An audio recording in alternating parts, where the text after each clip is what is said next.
We are going to introduce Fort Lewis College a little bit, give you some context in case you're not familiar with us. We're pretty unique, and our Teaching and Learning Services office. We're going to review the 5 steps we undertook to develop a teaching toolkit, going first with ideate, to create, collaborate, communicate, and iterate. And we'll talk about each of these steps in more detail throughout the presentation. Then Jen's going to take you on a tour of our teaching toolkit, and we have some stops along the way, but certainly we can stop anywhere that you're intrigued by. And then we would like to hear from you. A great community of resources. We love sharing and hearing ideas, as well as answer anything in the Q&A. So I think our slides are going to take us about 15 minutes, and then the toolkit will be about 15 minutes. And so we hope to have about 15 minutes or so left for the end of sharing your ideas and the Q&A as well. And once again, if you have any questions along the way, because there's 2 of us in this session, one of us can help to answer questions in the chat. So feel free to post anything in the chat as well. So here's Fort Lewis. Welcome, everyone. It's exciting to see so many people in this session. We are thrilled to share this product with you. Just a little context about Fort Lewis College. We are a rural liberal arts college in Southwest Colorado. We are a non-tribal Native American serving institution. We currently have around 3,200 undergraduate students and around 80 graduate students. That's in our master's in education, and there are 5 different tracks in those master's programs in the teacher education department. About 1/3 of our students are the first to go to college. We have over 50% students of color, and that was a recent benchmark that we hit just about a year or 2 ago. And of that 50%, 41% are Native American, and they represent 177 tribes and Native Alaskan villages. So we have a very diverse campus.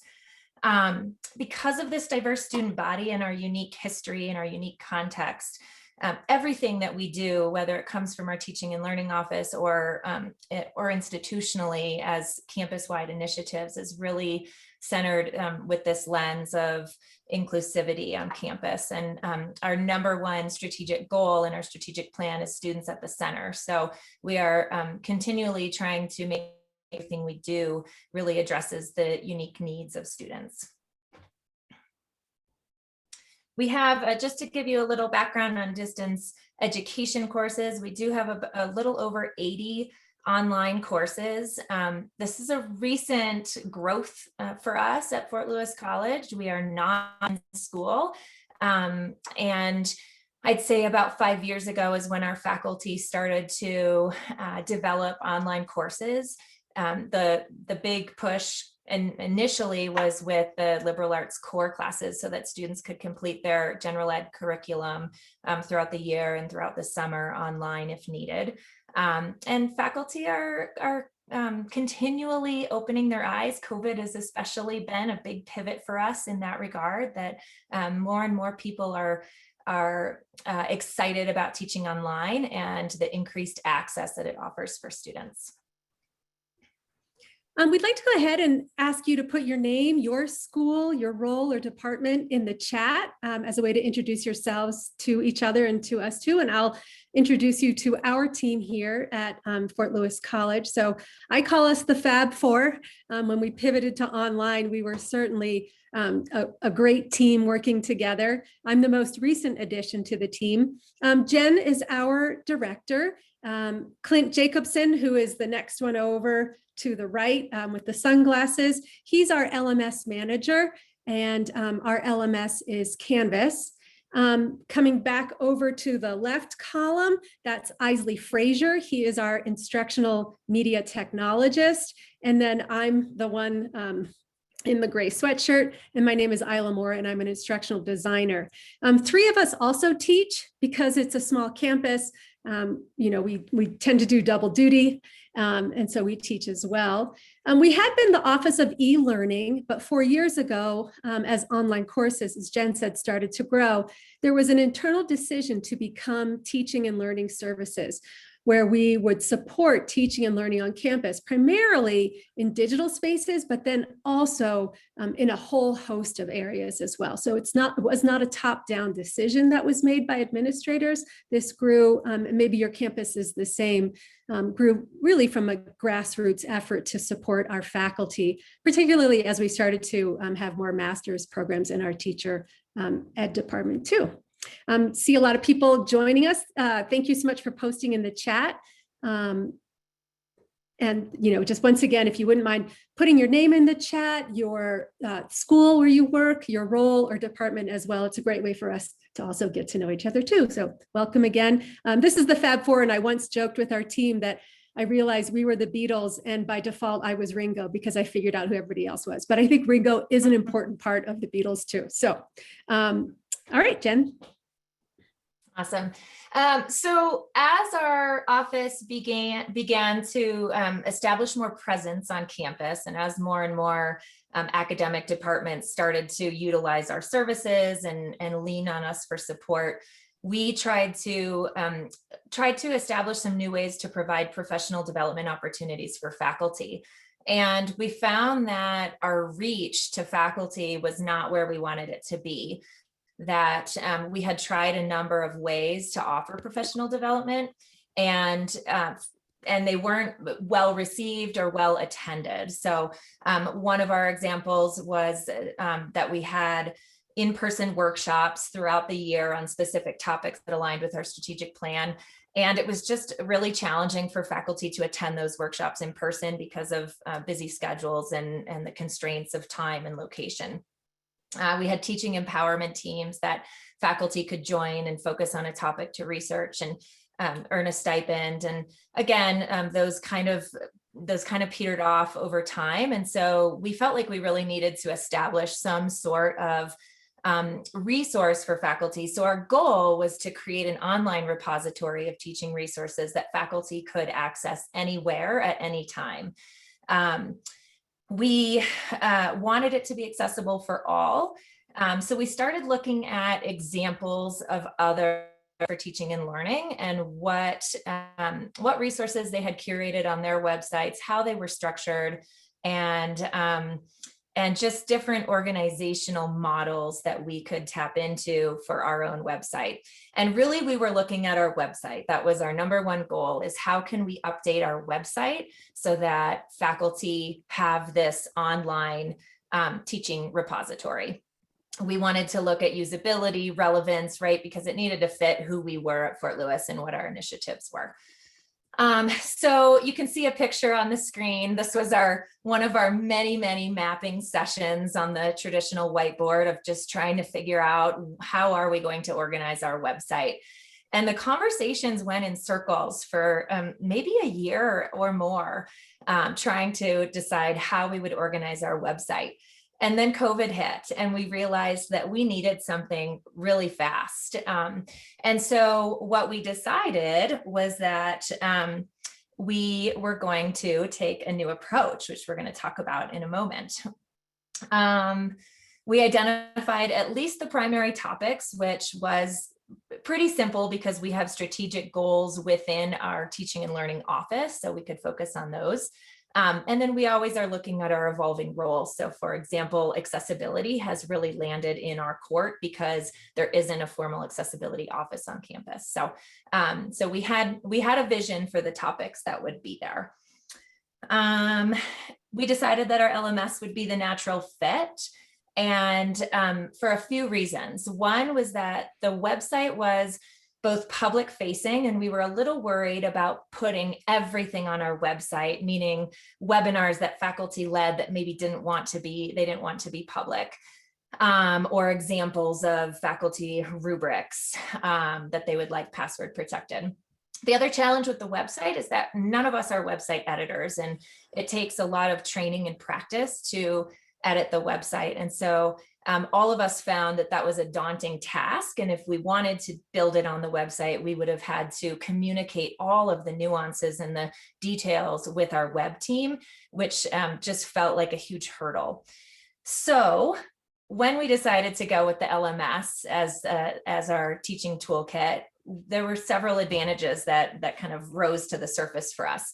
We all were familiar with building in our LMS. Every one of us on our team is an expert in Canvas. And so it just seemed really easy to build out this awesome repository. It allowed us to showcase different layouts and formats and designs within Canvas so that faculty could experience some new page layouts within Canvas that they could use for their courses. We could stay nimble and keep it easily updated, link to new resources as we find them, new trends. We could link it in the global navigation column. So we know that faculty are on Canvas every single day. They're not navigating the website every day. So we wanted it in a place that was right there, easily accessible to go to. So we have this linked in our global navigation bar in our learning management system, which is Canvas. And it's called the Teaching Toolkit. And there's an icon right there. And I'll show you as we go on our tour. And then it resolved the audience issue by allowing us just to focus on faculty, that this was content specific to faculty, not necessarily for a broader audience. Thanks. And there was a question, Jen, to your point about why rubrics would need to be password protected. That's in the chat. So I gave an answer there. That's to Jen Sacklin. You might want to add something on there too.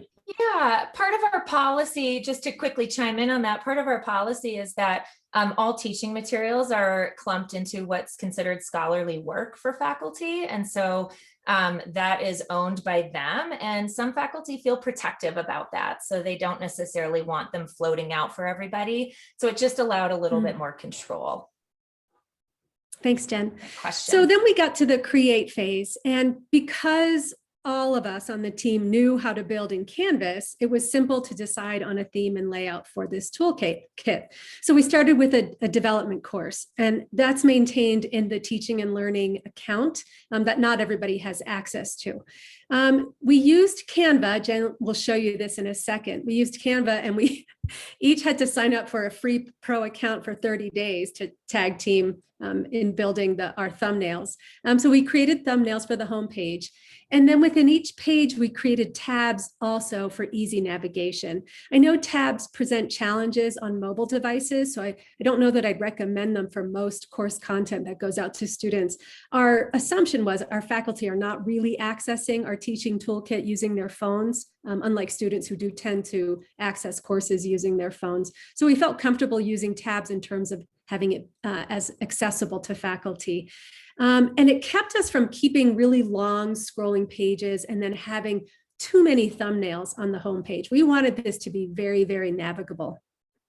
It also forced us to decide what's the most important content rather than continually adding more and more content, which, you know, you find these resources, you go to great conferences like this one, and you just want to build more and more content, which we're guilty of as well. Some of our challenges then were, with 4 people working in Canvas on the same course, we had a lot of overlapping edits. And so if you know how to restore the version of a page in Canvas, that turned out to be a good trick for us to use. The other one that we encountered was because of our 4 different voices and our different editing and I'd say design styles, some of the pages just did not seem cohesive, and it did not present a coherent picture of our team.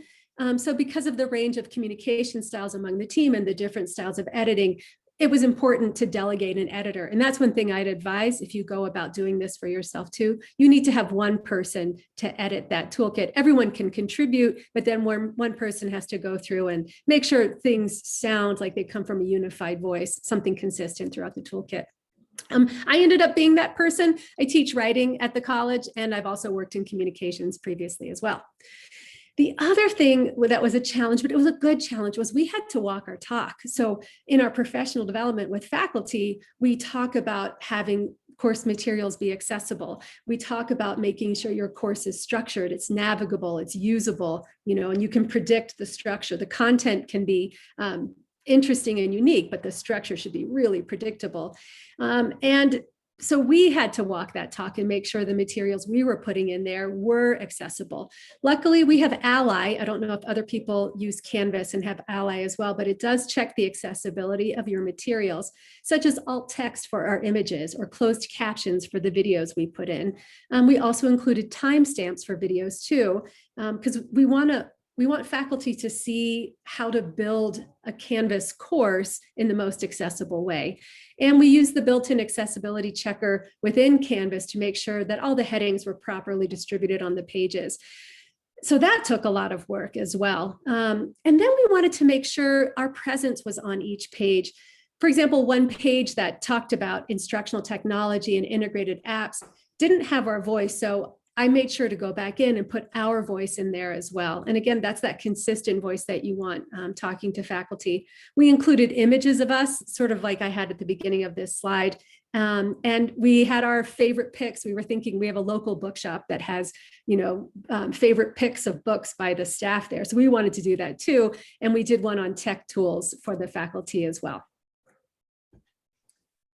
I'd like to pause here, and you're going to see me exit our slides, but I am going to paste a link in the chat to a collaborative doc that we created.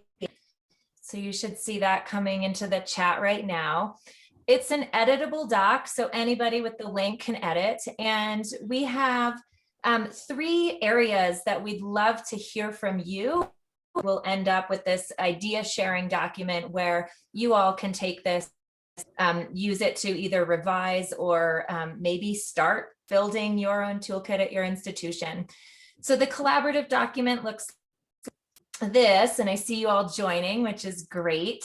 At the top, you will see a link to our slides, so you can grab those at any point. You can share them. And then there's the link to this Google Doc if you need that, but you can also download it and save it as you'd like. We put our contact info there and a few resources that were our go-to resources for creating our toolkit.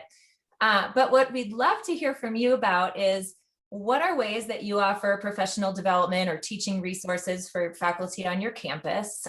So how do you faculty when it comes to teaching development? And you can start popping in ideas. If you see an idea that you already do, you can just do a next to it so that it doesn't get too long. And then what are some of your favorite resources for teaching and learning? I talked about exploring different websites. We had some of our favorites. For example, one of my favorites was the Rochester Institute for Technology. I liked certain elements of the layout on their webpage and certain organizational elements of the topics that they covered. So we had some of those that we kept bringing up and going back to as we looked at the design of our toolkit. So here's a resource for you to share ideas as well. The last bucket, the third here, is relevant topics for a teaching toolkit. So if you are thinking about creating your own toolkit at your institution, what might be the main topics that you want to cover in your toolkit? And we'll obviously take you on the tour of ours and show you what we included. Okay. So I am going to go back to my full screen mode, and remember, you can hit escape and slim down your window so that it doesn't control your full screen in Zoom, and that way you can view the presentation and in Zoom as well as the collaborative notes document. You can have those both. Okay, so the amazing part of this toolkit is, I would say we were able to get this done in about 6 weeks. Yep.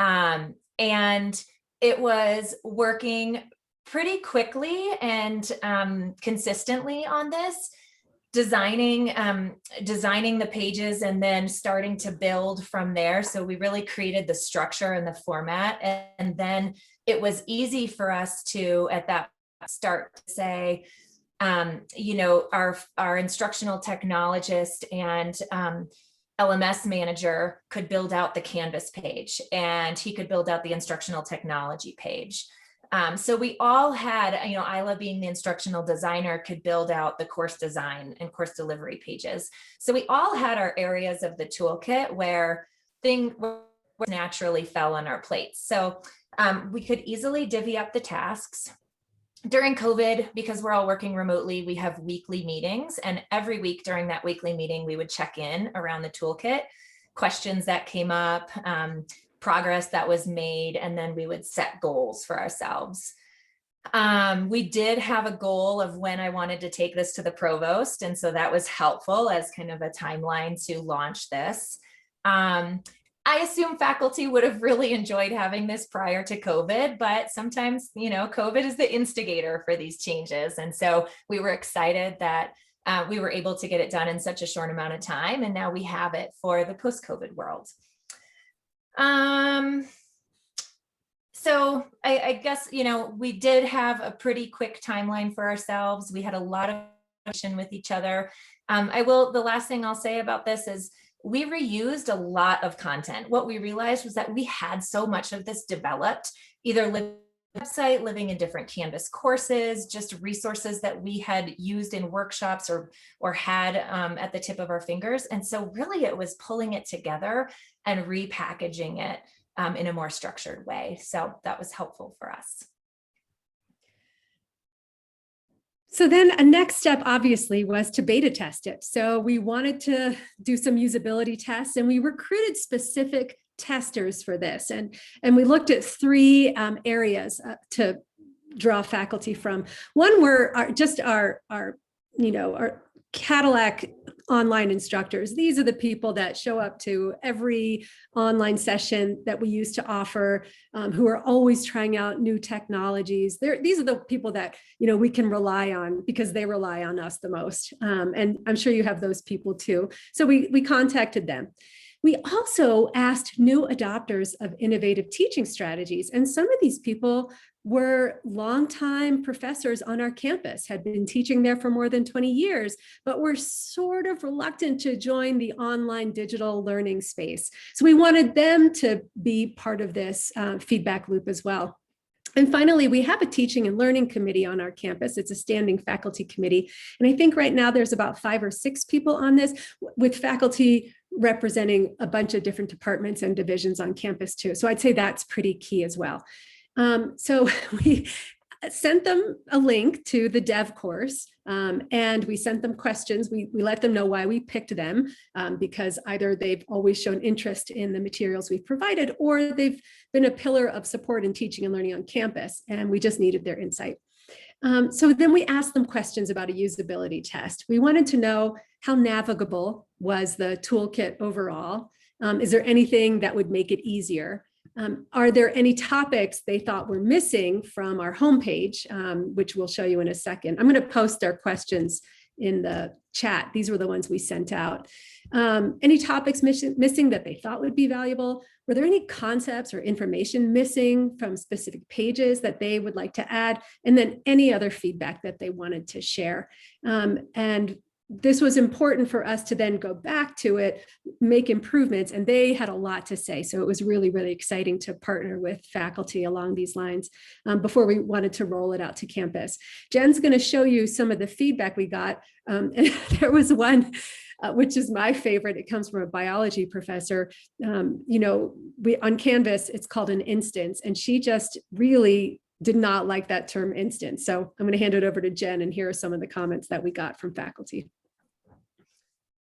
Yeah, so some of the feedback I think was pretty obvious to us, but I'd say some of the comments were things that we wouldn't have predicted.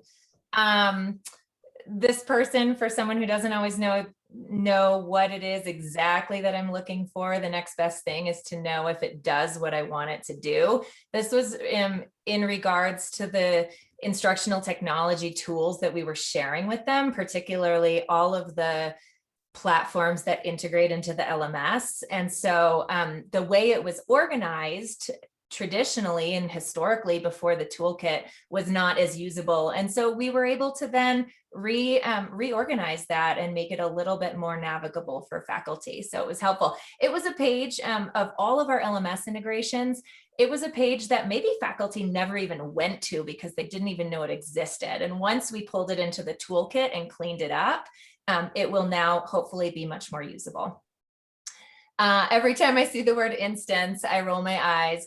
But that's a word in our vocabulary, and what we don't realize is it is not a word in everybody else's vocabulary, that they don't talk about different Canvas instances. So the language, I mean, this is just one example of the language you use in the toolkit is really important.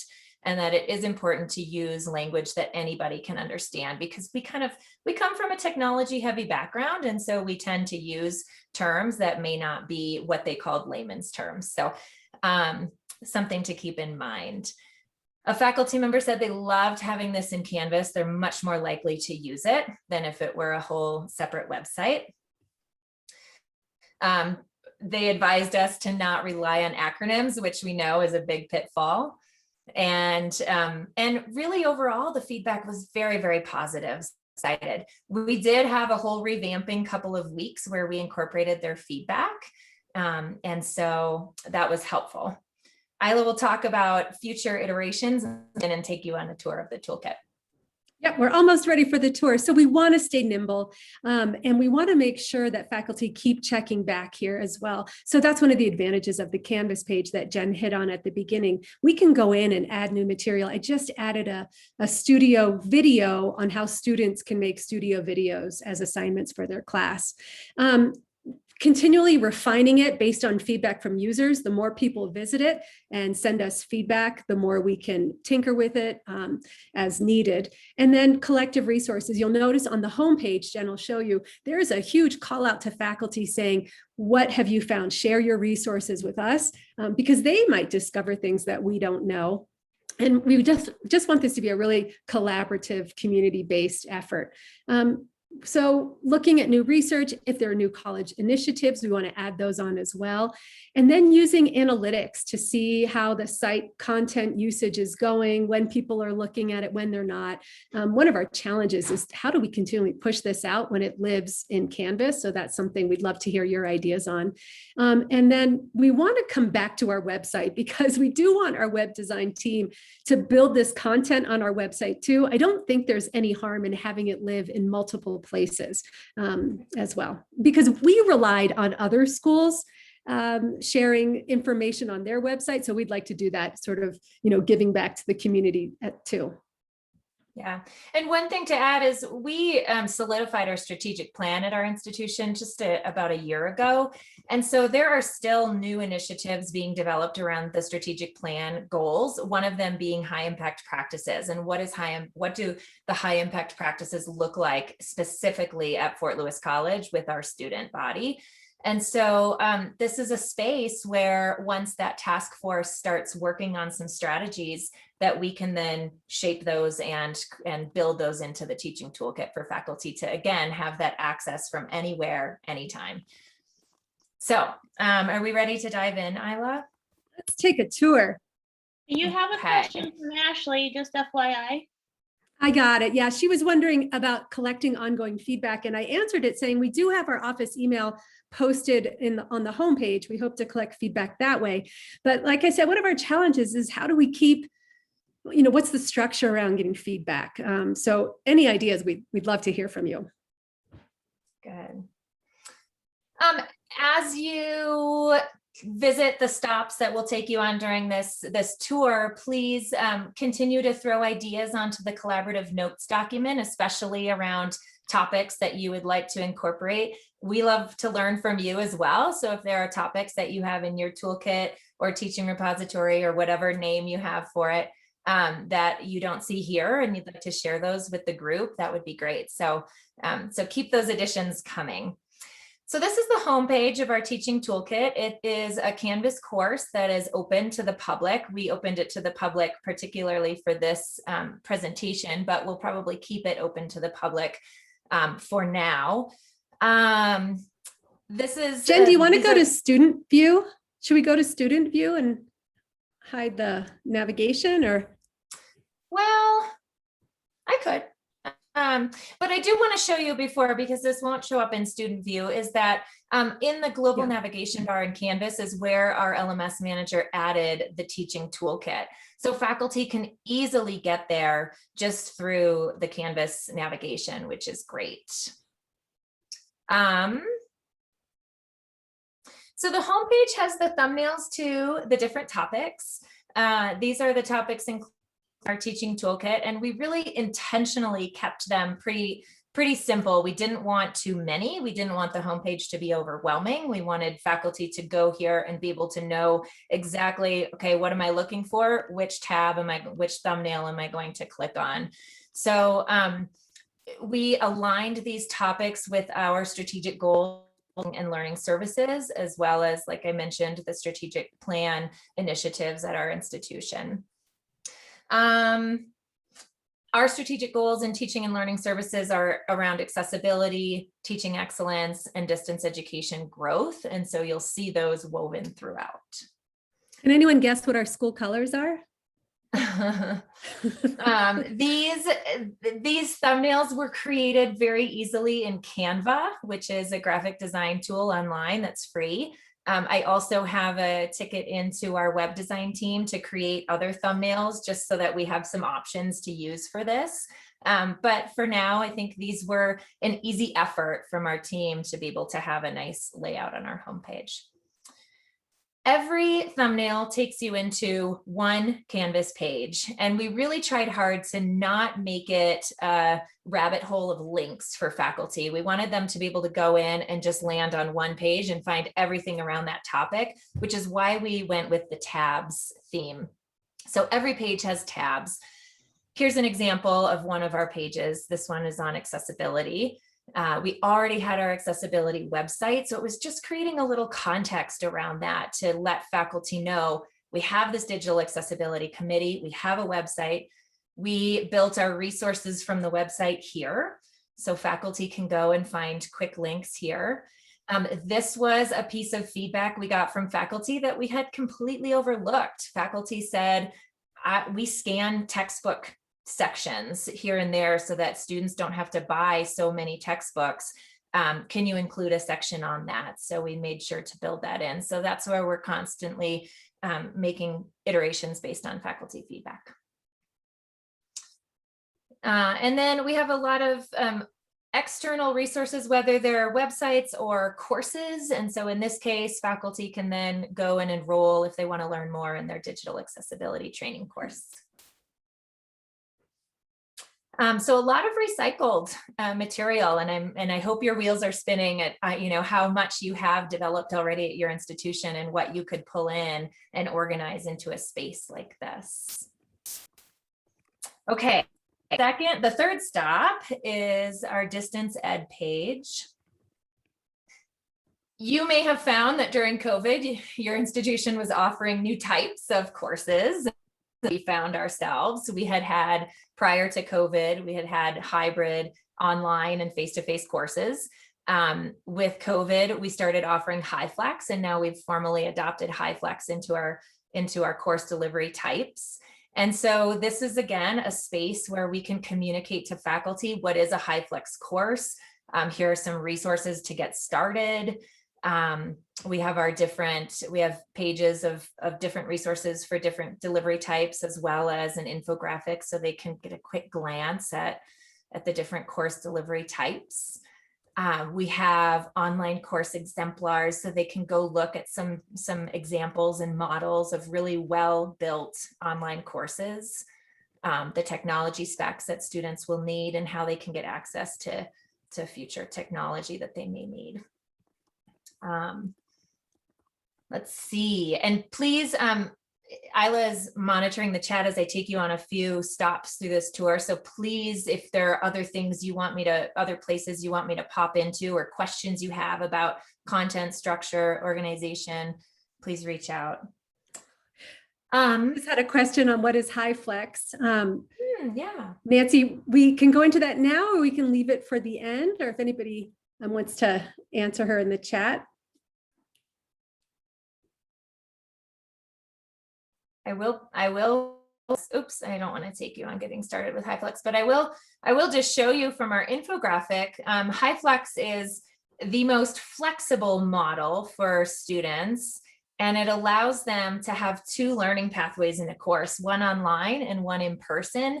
And it allows them to transition between the two pathways at any moment. So students can move from the online to face-to-face, meaning they can come to class, or if they can't make it to class, they can either Zoom in or do the asynchronous alternative, depending on how the faculty member sets it up.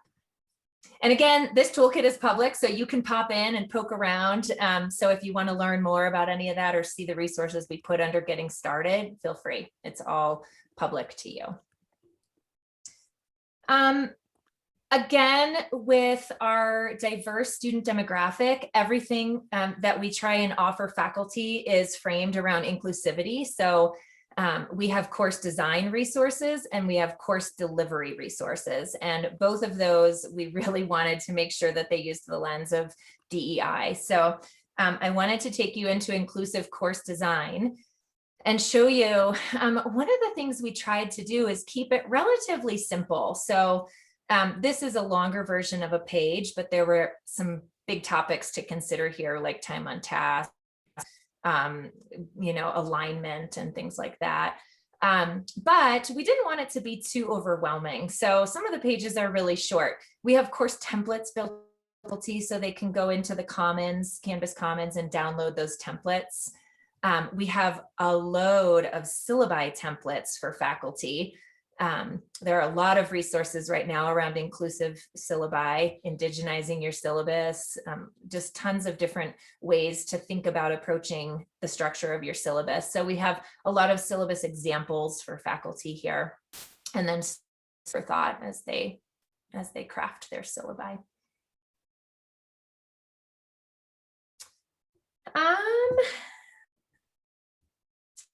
The next stop, I have one more stop, and that is instructional technology. And what I wanted to show you on this page is that we have not only the campus learning platforms that we use that are kind of the major learning tools for students, such as Canvas and Office 365 and Zoom, but we also incorporated some of the technology that we offer in terms of services to faculty. So one of the cool examples I wanted to show you was that we did in the last couple of years purchase a light board. Some faculty don't even know it exists. If they haven't been to our office, one, they don't know what a light board is, and two, they don't even know we have one. And so so this was a way for us to kind of market our services to campus as well. So we have just a brief description of what is a light board, how do I use it? And this is one of our faculty members doing a video, an instructional video on the light board. And so faculty can see an example of this, and maybe it will spark some curiosity or interest and reel them into our office to help create some engaging content for their courses. Jen, can I interrupt? We have a question from Julie Sullivan asking if our resources are OER. This course is licensed, yes, with a Creative Commons license. All of the content, I mean, it's really content that you would need to format for your institution. I will say, and then a lot of content is linked out. So as we decided on a license for this, because we wanted full, we felt fine sharing what we have with other institutions, because I think it'll give you a great start. And we definitely tapped into other resources as well. And we use openly licensed resources whenever we can, like our accessibility course is fully stolen from an openly sourced course. So absolutely, yes, it is openly licensed. And I would like to just show you in the collaborative notes document that there is a link to that exact course right here on the top of the collaborative notes under activities, links, and resources. I saw a message in the chat about that. So you can find, Lynn, you can find that link there. Any other places that you'd like to see or learn about, questions about the design of this toolkit? Jen, can you show them the Canvas integrations on that instructional technology page? That's the one where Jen had talked about. It was kind of an amalgamation of instructional technology. And this was our response to the faculty member who said, I don't know what these do. So, can you arrange it for me? So we created a taxonomy. And part of it was because they were organized before the toolkit, they were organized alphabetically. And so if faculty knew what they were looking for, they could go there and find it. But if they didn't know what they were looking for and they wanted to go get some new ideas, it wasn't really that helpful. And so this is organized now in a way where they can at least go in and say, okay, I want to, badges, or I want some more collaborative work or whatever. So it's organized by theme, by typology.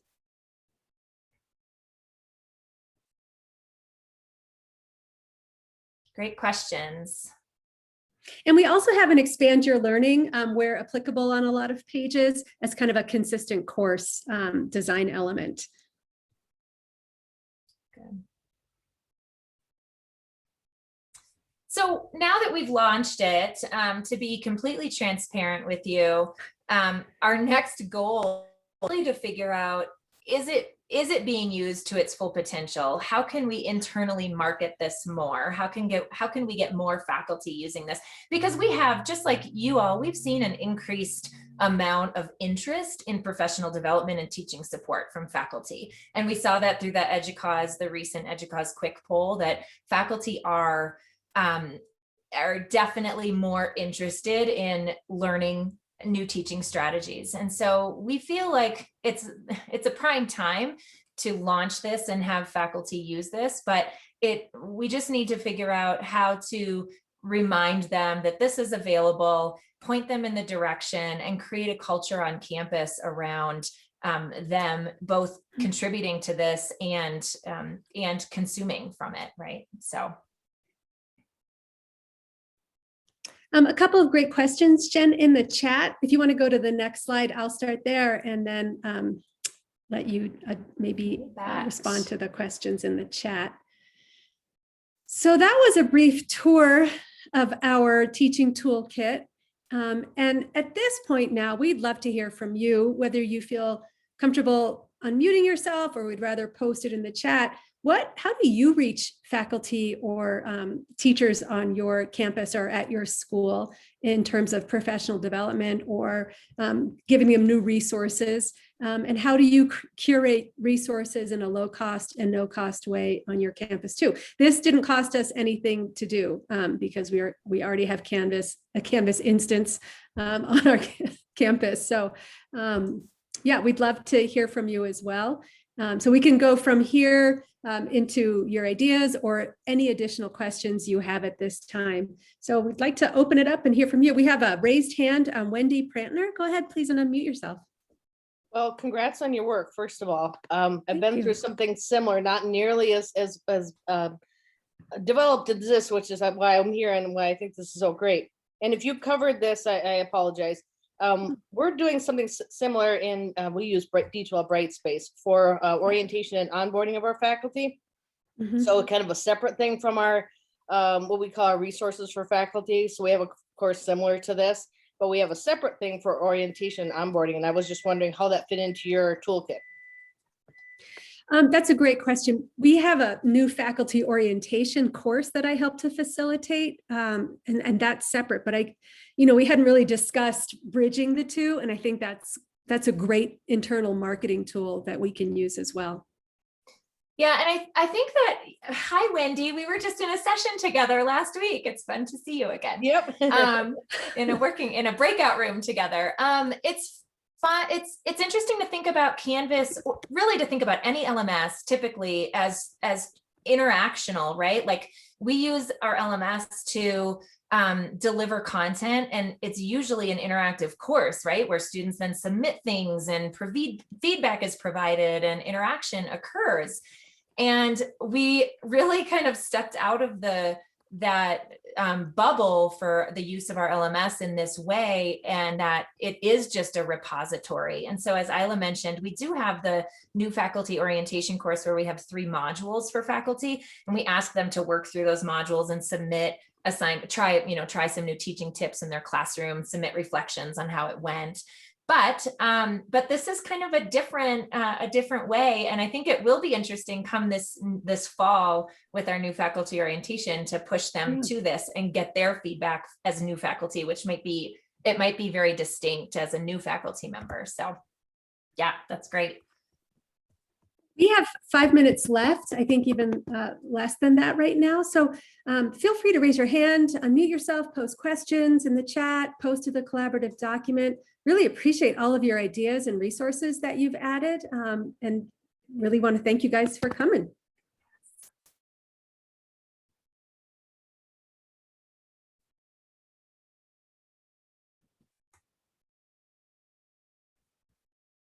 Please let me know if Nina or Ayla, if I've missed any questions in the chat as I monitor them.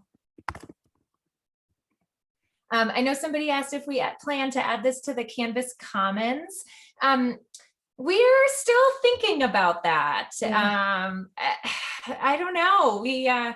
We're deciding whether or not this is something that we want. You know, it's so customizable. And so I worry that it's really unique to our institution. There are things you can take, but to download it, I think a different approach we might consider is uploading the structure, like a template for this. I think that might be an easier approach where we have the thumbnails and we have the tabs built on the pages, and then institutions can add content. But that still is in the dialogue. So great question. And I was in a presentation on Wakelet earlier, so I can see something like this working in Wakelet as well. Yeah. Perfect. Thank you. Such great comments. Large Canvas course with 3 other units. Good. Thank you, Grace, for posting that in the chat. Yeah, the California system. Yes, and please share these ideas. If you have your own toolkit that's similar to this, maybe for it, please post that in the collaborative notes document. We'd love to share these ideas, and then you have access to this document and you can download this and use it for your own resources. So Well, good luck, everybody, with your teaching toolkits, and we'll see you in this conference too. And if you're ever down in Durango, the rest of the session. We're not there at our school. So. Yes, All and right. please go ahead and remember to fill out the session surveys. And thanks, everyone. Thank you, Jen. Thanks for joining. You're welcome. Thank you, guys.